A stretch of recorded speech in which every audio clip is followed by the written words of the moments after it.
এক গ্রামে বাস করত এক কৃষক, নাম ছিল রমেশ। ছোট্ট এক মাটির ঘরে তার পরিবার ছিল, তার স্ত্রী এবং দুটি ছোট ছেলে মেয়ে।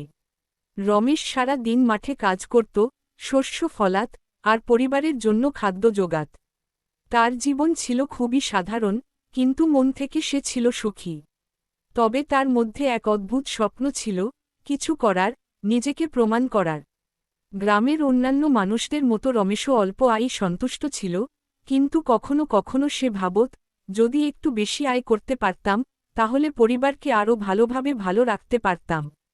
একদিন গ্রামের প্রধান তাকে বলল, তুমি যদি একটু শহরে যাও, নতুন কিছু শিখো, তবে তোমার ভাগ্য বদলে যেতে পারে।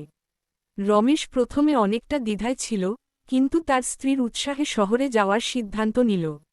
শহরে গিয়ে সে নতুন কিছু শিখল এবং ব্যবসা করার চিন্তা করতে লাগল। সে কিছু টাকা ধার করে একটি ছোট ব্যবসা শুরু করল। কঠোর পরিশ্রম এবং সততার সাথে কাজ করতে করতে সে তার ব্যবসাকে বড় করে তুলল। ধীরে ধীরে সে অনেক মানুষের জীবন বদলাতে সক্ষম হল।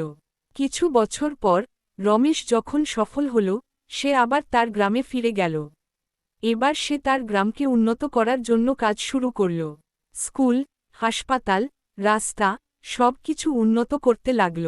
তার পরিশ্রম এবং দৃষ্টিভঙ্গি গ্রামকে এক নতুন দিগন্তে পৌঁছতে সাহায্য করল। রমেশের জীবন আজ প্রমাণ করে যে, ইচ্ছা, পরিশ্রম এবং সততা দিয়ে এক ব্যক্তিও তার ভাগ্য পরিবর্তন করতে পারে।